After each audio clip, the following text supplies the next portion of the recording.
diving. Hope comes and stops us in our tracks.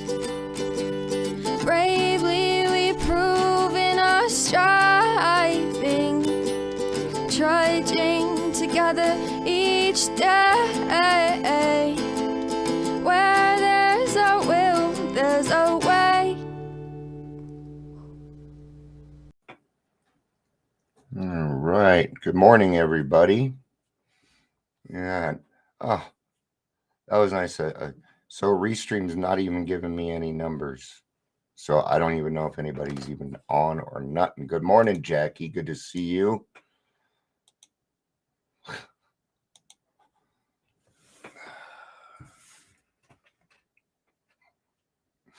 I've been having a lot of problems with these guys. I'm actually looking at switching over to Decast.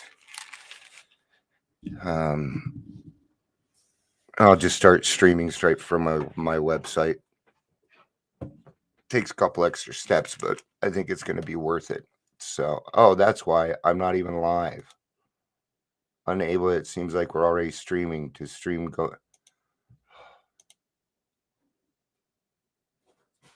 and it shows that I'm live there. So I'm not even going to believe anything that it says. So it says I'm not live, but I am live. So, all right. I'm not going to be able to see any chats. I'm not going to be able to know who's on. So that's just kind of the way it is, I guess. Not much I could do about it, but start over. But we already have people on. So I'm going to call it is what it is. It's Friday. I want to talk about lying. That's what I want to talk about before we get started. Don't lie to people. Just stop your fucking lying. God's sakes. And it's not like they're big deals. I'll give you an example. Somebody I was trying to get in touch with, and I kept bugging them and bugging them and bugging them. I'm like, I'm not going to stop bugging you until you write me back. Hi, Dion. Nice to meet you. I'm happy to discuss your work, explore opportunities for collaboration. I'm out of the office through Monday, 2/21. Right? And then they gave me some availability. Lie. I was just lied to. They're not out of the office. You work for the government, and part of that is that your email is set up by an admin, and that admin will make your email say, "Hey, I'm out of the office." It's called an auto reply. Stop lying to me. I've been fed so many lies this week that I'm just kind of over it. Does that make sense? Or I'm not even in the mood anymore to bust people on it. Oh, but I see that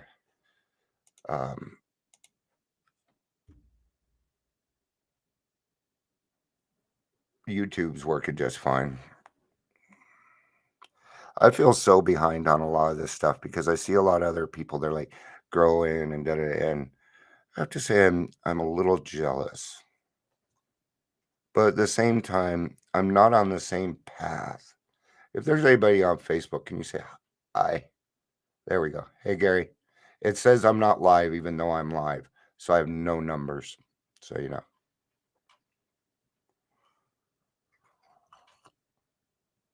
So what lying does? So lying is a habit. Just like manipulation, just like anger, just like alcoholism. And it is something that we actually have to sit down, be aware of, and be intentional about not blowing smoke up the asses of our fellows. And I have this little detector in my belly, and it goes off anytime somebody is lying to me. Good chance I will not say anything because there's a good chance you're only being as honest as you can at the moment, and I know that. Be aware of it. You may not even know you're doing it. All right. Let's go back and take at our lives a little bit. Okay? I've talked to some people, because I've done a lot of podcasts. Here's one thing that kind of gets me. But I was a drug dealer. No, you weren't. No, you weren't. You may have been a peddler, but you were not. Oh, I could always. You may have been the person that went and got the drugs for your friends, but you were not a drug dealer. I have met drug dealers. They are scary fucking people. They are smart as hell. They are so smart they don't do drugs. They don't. It's about money for them. It's about the money. That's what they're addicted to. And they could give a fuck less about whether you live or die. For them, it's only about the money. So when I see things like seeing an ex drug dealer get his life back, no, fuck you. You stay in jail, you goddamn murderer. Okay. So do you want to be put it now? Were you a drug dealer? No, you weren't. Mm-mm. I dealt weed for 6 months. Does that make me a drug dealer? No. No. So quit telling lies about yourself in the past that weren't true. That was a delusional world that you lived in. It was delusional. We made shit up. We created things that weren't true, told lies to ourselves so that we could feel bigger and better than we actually were. Well, we have to face that, admit the fact that we were not. I did it too. Are you kidding? Yeah, all the fucking time. If when I was drinking, you know how I could tell I was lying? My mouth was moving. That's how you knew. There was nothing truthful coming out of my mouth. So when we get into the program, we start working on these things. We think that just because we got into the program, that all of a sudden we're honest people, and that's just not true. It is going to take actual effort for you to get over it. So the first thing you have to do is admit the fact that you lie. I had to do it too. Nobody likes it. We don't talk about this stuff because it's hard. Nobody wants to call themselves a liar. I was a liar. I still lie. It happens. And then I correct it immediately. Because there's no way I could do any of this without being transparent. I couldn't do it personally. Sometimes I wonder why people are actually in this, including the people that like Dr. Rob. He was just on. He didn't do any sharing. All of a sudden, they begged to be on and then they disappeared. I don't like that crap. I like doing intentional, good things. No thanks. So it just tells me again that I'm on the right path. I'm doing what I'm supposed to be doing. All right, our paths are our own. Alcoholics Anonymous, page 25.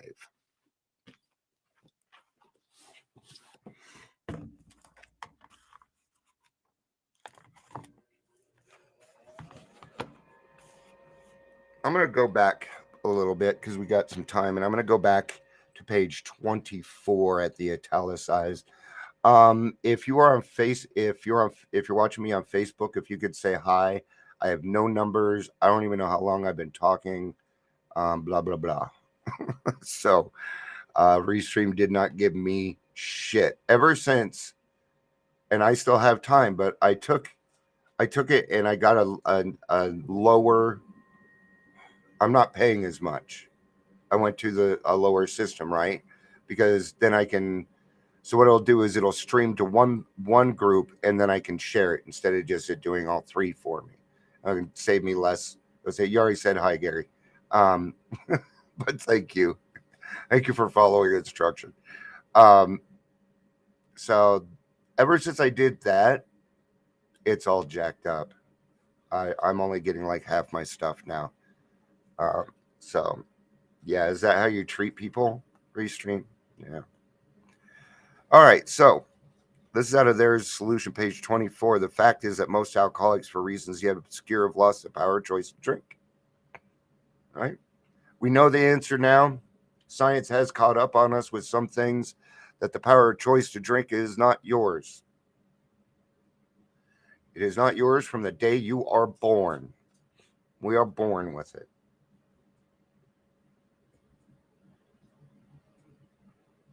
You know, what's funny though, is if you don't believe me, go listen to Dr. Rob's podcast. It was a good podcast. That's what I don't get about it.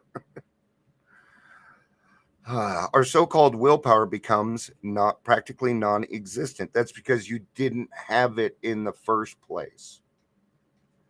We are unable at certain times to bring into our consciousness with sufficient force the memory of the suffering and humiliation of even a week or a month ago. We are without defense against the first drink. So that's one of our other things, is our forgetter works extremely well.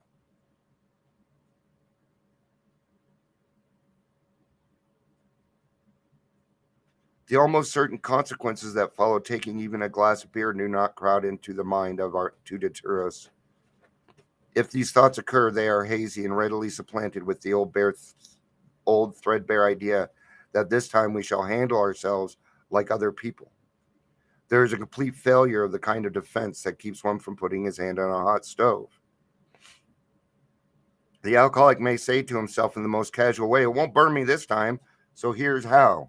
Here again, there's that lying shit, huh? Lying to ourselves.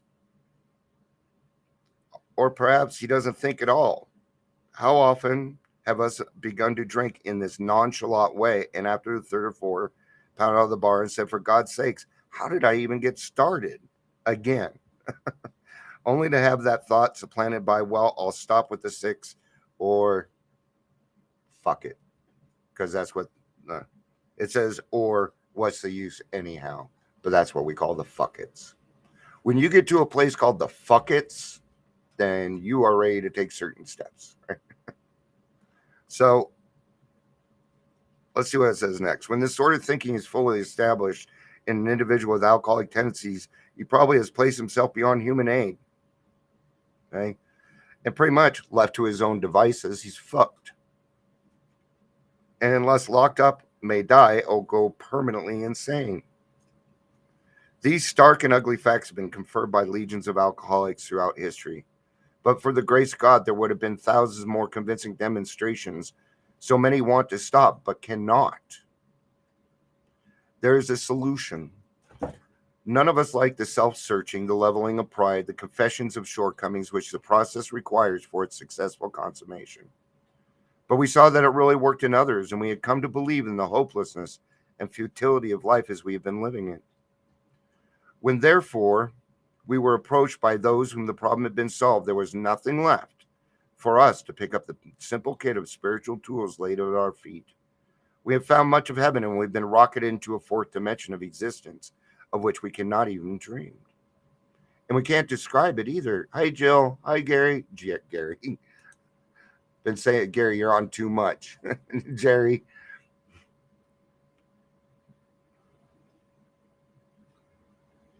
When therefore we were approached by those whom the problem had been solved, there was nothing left.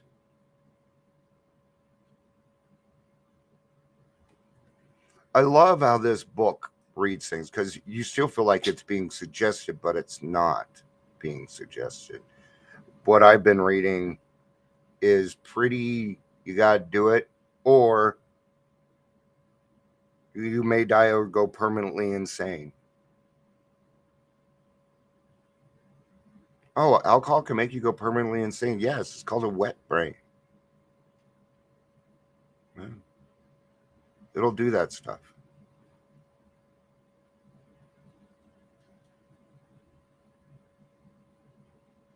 Then it talks about being rocketed into the fourth dimension. That's the spiritual experience that they're talking about.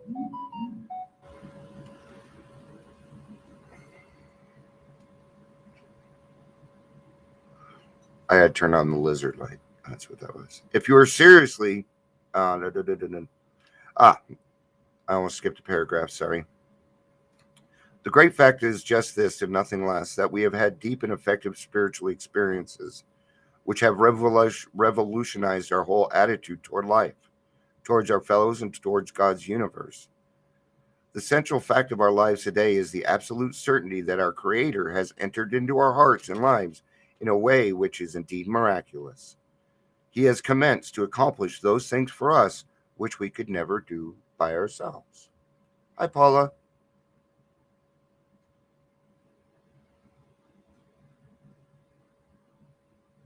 I want to read read the next paragraph too. If you are seriously alcoholic as we were, because see, we like to go over that because we like to be happy and in that place, but this part's just as important. Remember, I do hard conversations here. This isn't about, you know, let's read the whole thing. Let's discover the whole part of it, because even though they're talking about something bad, it's still part of the solution. So listen up. If you are as seriously alcoholic as we were, we believe there is no middle of the road solution. And what did Mr. Miyagi say? Stand in middle of the road, squished like grape. That's what'll happen if you go with a middle of the road solution. You will go squish like grape. You will go permanently insane or die. Now, I'm going to take that other word. If you were seriously alcoholic as we were, just get rid of it. Get rid of it.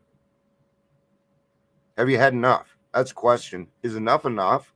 Are you done with this type of life? Yes? Fantastic. Let's do something about it.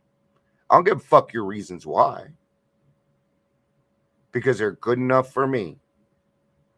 If you decide to get sober today because you got up, stubbed your toe, and you can't handle any more, I'm on board.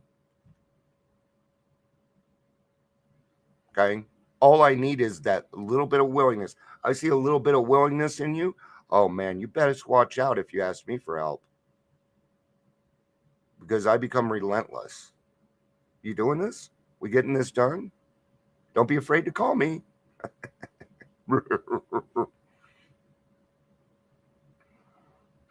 We're in a position where life was becoming impossible, and if we passed into the region from which there is no return through human aid, we had but two alternatives. One was to go on to the bitter end, blotting out the consciousness of our intolerable situation as best we could, and the other to accept spiritual help. This we did because we honestly wanted to and were willing to make an effort. Willing to make an effort. There's not even any action in that. The first three steps are non-action steps for a reason. If we were to start you out with action steps,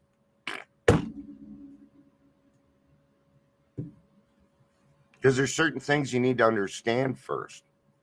The first three steps are there so we have some time. Number one, to get the hooch all the way out of your body. Ounce an hour. Not for people that drink like us. No. Days, weeks. It took me weeks to stop. It was longer than that. It's probably about a month of shaking.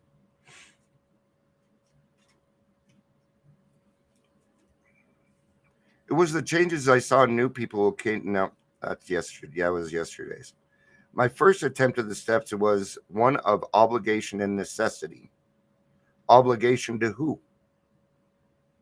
They don't say. Which resulted in a deep feeling of discouragement in the face of all those adverbs. Courageously, completely, humbly, directly, and only. I consider Bill W. fortunate to have gone through such a major, even sensational experience. Do you? Oh no. I discovered as time went on that my path was my own. Do not compare your recovery to somebody else's recovery. It ain't gonna match. Your recovery is your own recovery. Your higher power is your higher power. Your path is different than mine. And once we find that path, it is about staying in your own lane and doing what you're supposed to be doing. It isn't my job to put my hands in everybody else's affairs. It's not my job. After a few 24 hours in the AA fellowship, thanks especially to the sharing members in the meetings, I understood that everyone gradually finds his or her own peace in moving through the steps.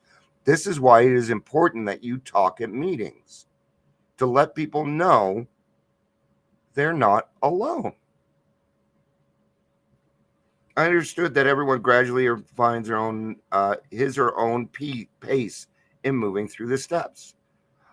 Through progressive means, I try to live according to these suggested principles. Okay, I don't try and live according to these suggested principles, is what I do. Just make the switch. Just make the darn switch and commit. Would you? Commit. Feel responsible. Go take that responsibility statement today and follow it. As a result of these steps, I can say today that my attitude towards life, people, and towards anything having to do with God has been transformed and improved. It couldn't have got anything but better. There was only one way left, and it was, that's not true. I could have gone down 6 more feet. And yeah, there are harder days, but there's never a day that I wasn't happy that I didn't get sober. There's something always happens to make me grateful for my sobriety, grateful for what it is, for putting myself out there and doing what it is we do. Because it's not always easy. It can be pretty darn lonely sometimes. So, all right, here's my problem. Since it says I'm not live, I don't have the button to stop it. So I'm hoping that I'm just gonna close the page, and hopefully that stops it. Instagram, that won't happen. So we will see what happens. All right. Just as a heads up, guys, it isn't showing me that I'm live.